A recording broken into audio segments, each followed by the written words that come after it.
Então, vamos iniciar. Primeiramente, eu queria dizer boa tarde a todos, também agradecer pela acolhida. Durante a semana, eu tenho mensagens muito carinhosas.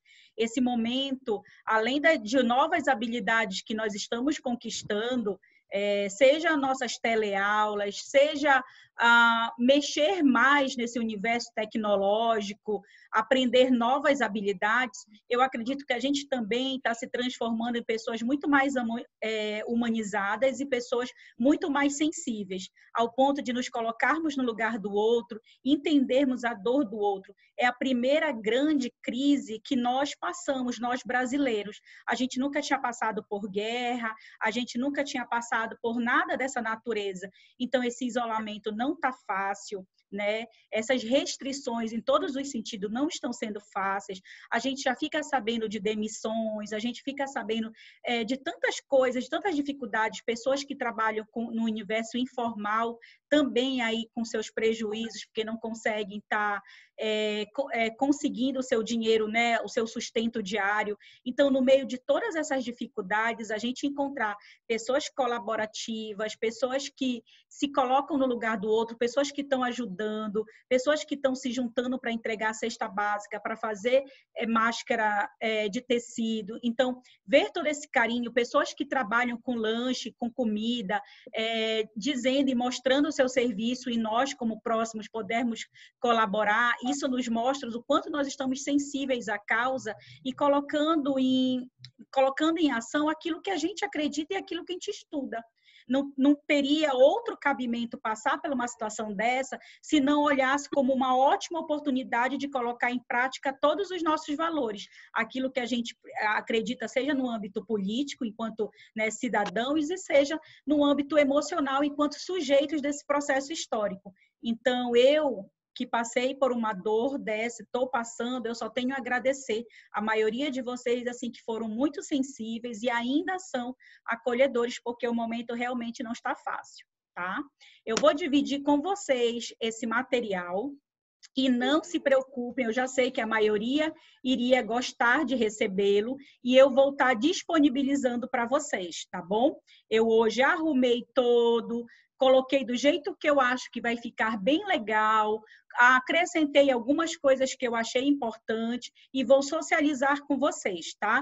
Para ajudar nesse momento, né? Além não, professora, a senhora não entregava os materiais. A gente não entrega o material para uma série de coisas, porque primeiro a gente quer que o aluno aprenda também a ouvir, treine a sua habilidade de escrita. Só tirar foto não é tão importante quanto a participação nessa relação de ensino-aprendizagem. Às vezes a gente vê alunos tão dedicados, copiando, tirando dúvidas, e às vezes a gente vê alunos que não estão muito presentes e só se beneficiam. Não que não seja uma escolha, eu acho que é uma escolha e a gente está aqui para colaborar, mas é importante que todo mundo pense nesse seu posicionamento enquanto sujeito que está construindo esse conhecimento, tá? Vamos lá resgatar o nosso tema, que são as gestões das políticas públicas em serviço social, né? E pensar nessa gestão e nesse papel do assistente social como gestor de políticas públicas, se faz necessário primeiro entender alguns conceitos, né? Já trabalhamos isso muito no semestre anterior e estamos reforçando agora. Primeiro deles, o conceito de Estado, o conceito de governo, o conceito de administração pública, política pública e gestão das políticas públicas. E é isso que a gente vai retomar agora. Bom, a gente sabe, já é sabido por todos, que o Estado é uma empresa, né? É uma pessoa jurídica, possui um CNPJ, né? E como ela é uma empresa, ela tem o seu polo ativo e ela tem o seu polo passivo. Ela tem despesas a pagar, a manter, e também tem que recolher através de seus impostos, das suas taxas, dos seus serviços, para que tenha um fundo para devolver isso para a coletividade em forma de políticas públicas, tá? Então, o que a gente pode entender como um Estado? Um conjunto de instituições definida pelos próprios agentes do Estado. Quem são esses agentes? Os servidores públicos, né? E aí a gente lembra dos 3 poderes: poder executivo, poder judiciário e poder legislativo. são instituições políticas, jurídicas, administrativas, militares e etc. Todos os organismos dessa sociedade civil organizadas que formam esse ente político chamado Estado. Tá? Quando eu me referi em âmbito regional, eu lembro do nosso estado, do Pará, São Paulo, Rio Grande do Sul, Ceará. Quando eu falar em âmbito local, a gente pensa em municípios. E quando eu me referi em âmbito federal, a gente lembra da nossa União Federal. Essas instituições encontram-se dentro de um território geograficamente limitado, qual geralmente nos referimos como sociedade. A responsabilidade do Estado se limita ao seu território geográfico político. Então, se eu tenho um determinado território, eu como líder, como chefe desse poder, eu tenho ali uma área da minha atuação. Para isso que a gente chama de soberania. Então, eu só posso agir dentro daquele território geográfico político. Então, em âmbitos regionais, o Estado do Pará não pode interferir no Estado de São Paulo, o Estado de São Paulo não pode interferir no Amazonas e vice-versa. Existe a soberania local. Assim como o nosso presidente da República, chefe do Poder Executivo Federal, ele só consegue agir no exercício das suas atribuições dentro do nosso próprio ambiente. Eu só estou aqui admitindo os colegas que estão chegando. Tá? Então, é isso que é a ideia de soberania, né? Por vezes chamada desse nosso Estado-nação. O Estado é responsável pela criação de regras dentro de seu território, o que tende à criação de uma cultura política comum partilhada por todos os seus cidadãos. E aí, quando a gente pensa em governo, a gente pensa, né, que é apenas uma das instituições que compõe esse Estado, porque a gente lembra que o Estado é formado pela união de 3 elementos que são indissolúveis, né? Que é o povo, o território e o governo soberano. Com a função, qual é a função do governo? A função de administrá-lo. Os governos, nas sociedades democráticas, nos Estados-nações democráticos, eles são transitórios e apresentam diferentes formas que variam de um lugar para o outro, enquanto que o ente-Estado ele é permanente. O governo também pode ser entendido como um conjunto de órgãos e as atividades que eles exercem no sentido de conduzir politicamente o Estado, definindo suas diretrizes supremas e não se confunde com a administração pública, porque a administração pública ela atua de modo subordinado, ele é o aparelhamento para que essas diretrizes sejam colocadas em funcionamento. Então, eu posso dizer que o governo é tudo aquilo que eu tenho planejado, toda a minha função, todas as minhas diretrizes que eu vou executar no período do meu mandato, enquanto que a administração pública põe essas diretrizes, põe esse comando em prática, é o aparelhamento para a execução dessas diretrizes, né? Então, eu posso entender o governo como um conjunto de programas e parcela que uma sociedade, seja lá os políticos, os técnicos, os organismos da sociedade civil, propõem para a sociedade como um todo.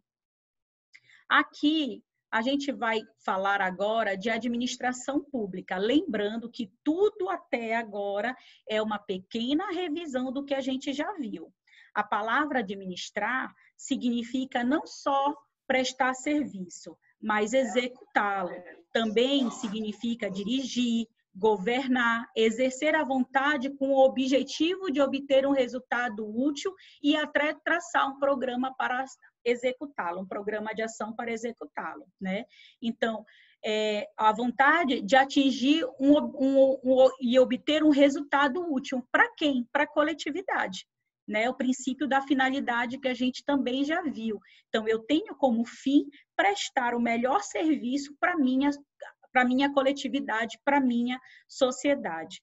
E aí a gente relembra que lá no artigo 37 da nossa Constituição Federal, que está em vigor, que é de 88, a administração pública direta e indireta de qualquer dos poderes, quais poderes? Executivo, legislativo e judiciário. da União, dos estados, do Distrito Federal e dos municípios obedecerá aos princípios. Quais deles? Esse aqui nós vamos trabalhar nesse semestre unicamente os que estão expressos na Constituição, mas a gente sabe que tem outras normativas, inclusive de legislação federal, que a gente já estudou no semestre passado, que traz vários outros artigos, como indisponibilidade, princípio da finalidade, princípio da supremacia do interesse público sobre o particular. Mas agora eu quero que vocês atentem unicamente para o LIMP, né? Que são esses princípios que estão previstos, estão escritos, estão expressamente previstos no artigo 37 da nossa Constituição Federal. Tá? Quais são eles? Legalidade, impessoalidade, moralidade, publicidade e eficiência. E eu me lembro que eu pedi para vocês anotarem e fazer um asterisco bem no princípio da eficiência. Por quê? Porque o princípio da eficiência, ele fez parte de uma reforma administrativa, de uma emenda constitucional chamada número 19, né, de 1998, ele ingressou no corpo da Constituição em 98, e se a gente, daqui a pouco, quando a gente vai entrar nos modelos organizacionais, a gente vai entender por quê. Porque dentro de uma proposta liberal, de uma Constituição liberal que favorece, né, a livre iniciativa, né, a ideia de mercado, esse país tem que ser competitivo, ele tem que ter no seu bojo a eficiência. Então, os seus administradores, eles têm que serem eficientes, né? E aí a gente vai perpassar por cada um deles. No princípio da legalidade, a gente tem aí a ideia de que todo servidor público só pode agir em conformidade com a lei, né? Então, eu não posso, nas minhas atribuições, não estar, apesar de ter uma discricionariedade que os próprios princípios nos dão, o limite dele é a questão legal. Então, o que eu posso executar na minha função? Qual é o meu limite enquanto um gestor, enquanto um administrador da coisa pública? Então, eu só posso realizar o meu serviço se ele estiver previsto em lei. A impessoalidade significa que todo gestor, que todos os funcionários públicos, eles têm que tratar a todo mundo com urbanidade e respeito. Eu não posso privilegiar alguém por conta do meu cargo em detrimento do outro. Eu estou na minha função pública para receber e oferecer o meu serviço a toda a coletividade. Então, eu não posso atender um e não atender outro. Eu não posso privilegiar um em detrimento do outro. Então, se eu me prontifiquei a ser um servidor público, eu tenho que tratar a todos, né, com urbanidade e respeito e de forma impessoal. Eu estou aqui na minha função profissional. A questão da moralidade, que o princípio da moralidade nos traz a ideia, né, de boa-fé, de uma conduta proba, de uma conduta responsável, de administrar, de gerir, de executar as tuas atribuições de forma honesta. Então, eu tenho que cuidar desse patrimônio público porque ele não me pertence, ele pertence à coletividade. E eu sou remunerada para cuidar dessa coisa pública que pertence a mim, mas também pertence a todos. Então, é um compromisso não só da coletividade, mas principalmente dos seus administradores, de cuidar daquilo que pertence a todos. Então, eu tenho zelo pelo dinheiro público, eu tenho zelo pelos bens públicos, eu tenho zelo pelos serviços públicos. O princípio da publicidade, salvo o que a Constituição nos veda de ser declarado, que são geralmente ações que versem sobre segurança nacional, sobre ações direito de família, que fale de menor ou fale de alguma família propriamente dita, todos os atos, fora isso, essas exceções, todos os atos devem ser públicos. E aí nos dá a ideia de transparência, né? Por isso que hoje a gente tem visto que a maioria dos órgãos, das suas instituições, tem os portais da transparência. Toda a coletividade, todos os administrados, toda a sociedade, ela precisa saber no que é gasto, quanto foi essa licitação, esse preço é justo, esse preço está acima da média, né? O que justificou aquela licitação? O que justificou aquela reforma naquele valor exorbitante? Então, a gente precisa saber o que está acontecendo, né? A gente precisa saber, é uma reunião, é uma audiência e que precisa ter notoriedade, as pessoas têm que saber, né, os seus administrados, a coletividade, a sociedade como um todo precisa saber o que está acontecendo. Então, o princípio da publicidade, vamos tornar público, seja uma audiência gravada, seja depois a prestação de contas, né? Esse dinheiro, ele pertence a todos nós. E eu sempre digo para vocês, não existe ninguém bonzinho, não há café de graça. Né? Então, nessa relação de administradores e administrados, é necessário que, inclusive, para esse controle das coisas públicas, das verbas públicas, dos materiais públicos, é necessária a participação, inclusive, da coletividade. Nós, sociedade e maiores acionistas dessa empresa chamada Estado, país, município, a gente também tem que estar atento a isso, né? Uma população que se volta, que se envolve, que acompanha, é uma população que ajuda no controle melhor dos bens e serviços e verbas públicas, né? Então, se eu administro e se eu tenho mecanismo de controle disso, certamente os administradores eles vão estar se sentindo mais vigiados e também com menos chance aí de corroborar para uma atitude que seja imoral, ilícita, antijurídica, né? Ou seja, ofensiva ao patrimônio que é de todos. Até porque a maioria dos nossos administradores, né, gestores da coisa pública, eles foram colocados ali porque nós delegamos essa responsabilidade. Os chefes do poderes executivos, eles foram eleitos. Então, quando a gente vota, a gente delega a eles o poder de nos representar. Então, quando ele indica os seus diretores, os seus ministros, os seus secretários, a gente entende que as pessoas que estão ali são pessoas de confiança. Então, que nós devemos confiar, mas, infelizmente, como a gente traz um ranço de corrupção, a gente já fica sempre desconfiado. E a partir do momento que a gente passa a ter uma postura mais proativa de acompanhamento dessa gestão, provavelmente o controle é muito maior e atos antijurídicos, antiéticos e imorais provavelmente vão diminuindo ao longo do tempo com uma sociedade mais informada, mais participativa, mais crítica, mais atuante. E o princípio da eficiência, que é um princípio que está diretamente ligado com os modelos organizacionais que nós vamos ver, né?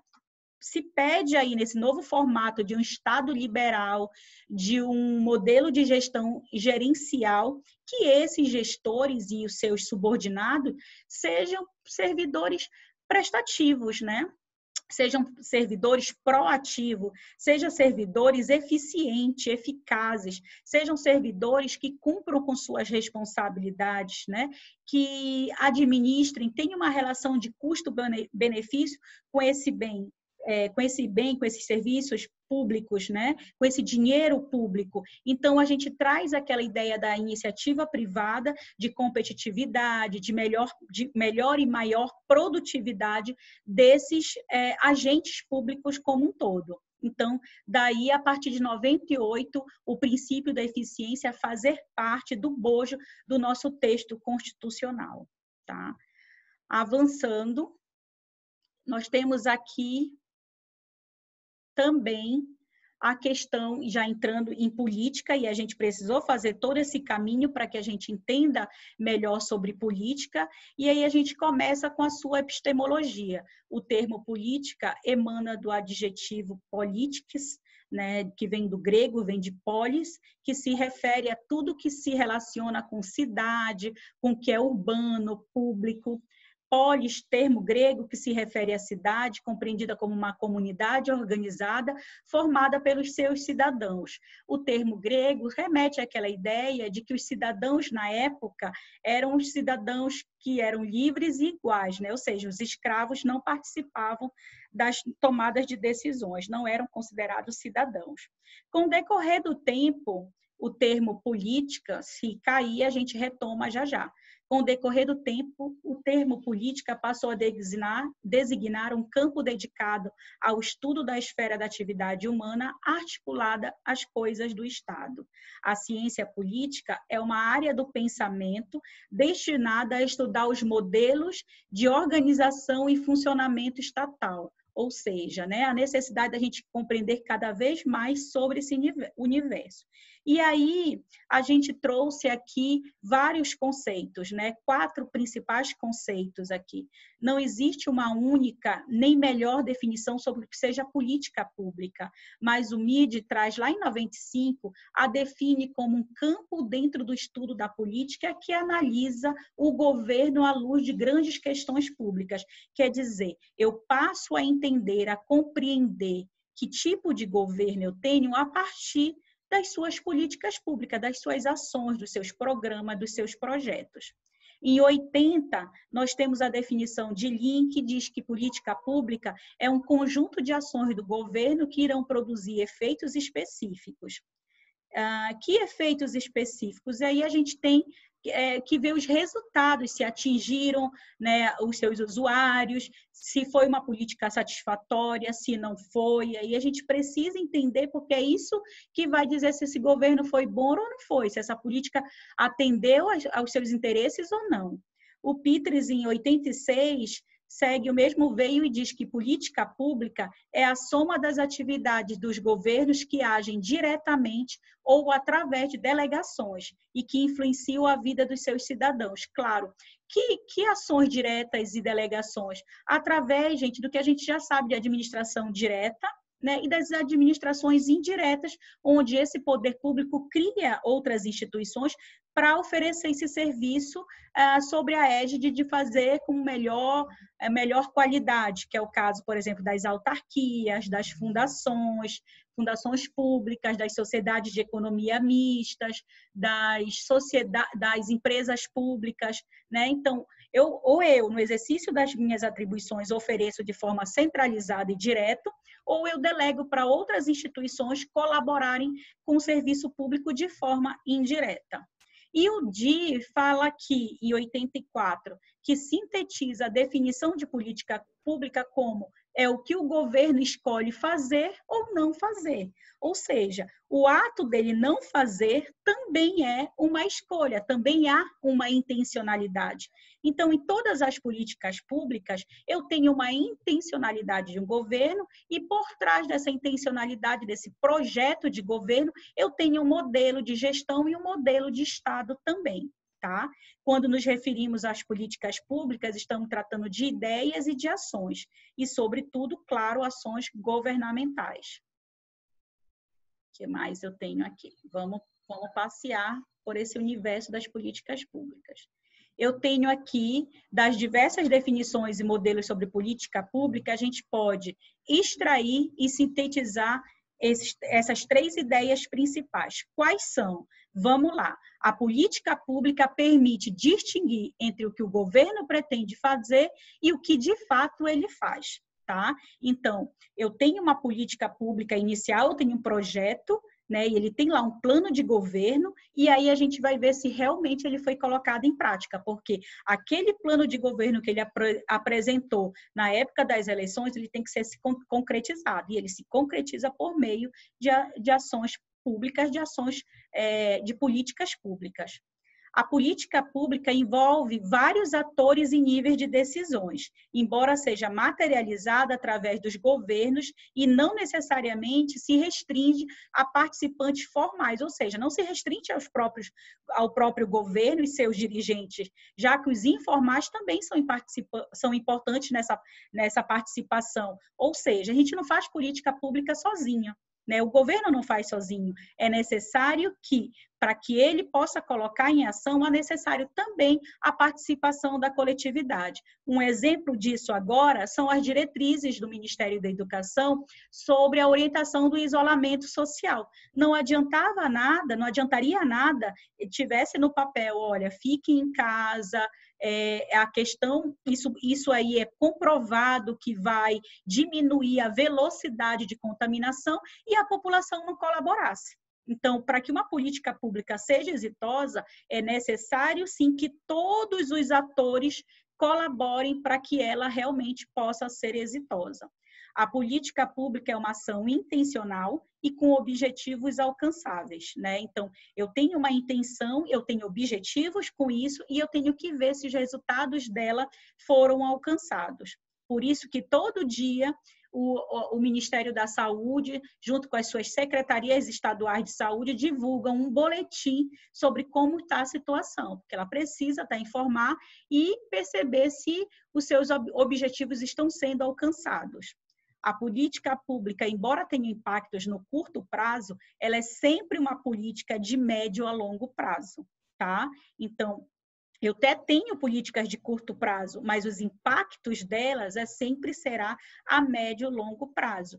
Se tivesse agora um modelo de uma política pública educacional maravilhosa, que resolverá todos os problemas, ela não vai se concretizar como um passo de mágica. Ela vai ter que ser colocada em ação e a gente só vai ver os frutos disso a longo prazo, algumas gerações, né? Então, ela é sempre a médio e longo prazo. As políticas públicas sociais, elas se referem a ações que determinam o padrão de proteção social implementado pelo Estado, voltados, em princípio, para a redistribuição dos benefícios sociais, visando a diminuição das desigualdades estruturais produzidas pelo desenvolvimento socioeconômico. As políticas públicas sociais têm suas raízes nos movimentos populares do século XIX, voltadas aí aos conflitos surgidos entre a ideia de capital e trabalho, no desenvolvimento das primeiras revoluções industriais. Então, aí a gente tem ali por volta de 1800, né, essa ideia de industrialização, essa ideia de capital, alguns problemas já surgindo, a miséria crescendo e as políticas públicas sociais já surgindo para que possa minimizar essas desigualdades produzidas pela essa relação, né, econômica, e elas são sempre no sentido de redistribuição para que seja minimizada essas desigualdades. Todas as políticas públicas, principalmente as políticas públicas sociais, elas indicam, em particular, que tipo de Estado está em vigência. Se é um Estado populista, um Estado de bem-estar social, se é um Estado que empreende mais no lado do desenvolvimento econômico, um Estado liberal, e assim sucessivamente. Exemplos que nós temos aí de projetos sociais, eu trouxe para vocês aqui em âmbito estadual, a gente tem o cheque moradia, em âmbito federal a gente tem aí a questão do Bolsa Família, que são aqui a questão do cheque moradia, ele é um projeto de âmbito, um projeto social, mas dentro da área de habitação, enquanto que a Bolsa Família, ele é um projeto até de várias, né, multidisciplinar, porque ele trabalha com a área da educação, ele trabalha com a área social, ele também trabalha com a área de desenvolvimento econômico, porque o Bolsa Família, ele te tira, né, de uma pobreza extrema, mas está vinculado com que o aluno esteja presente na sala de aula, e quando essa família passa a ter o mínimo que seja para suprir suas necessidades, a gente traz um desenvolvimento econômico para a localidade, tá? Então, já é nesse sentido. Então, o Bolsa Família é educacional e social. A gente vai entrar já em gestão das políticas sociais e eu vou só finalizar essa parte de conceitos para a gente já entrar nos modelos que nós temos das reformas administrativas. Como eu já tenho 1 minuto para terminar, eu vou dar um stop aqui, parar e já mando o link para vocês, tá bom? Então, já eu aguardo todos aqui, tá? Já retomo.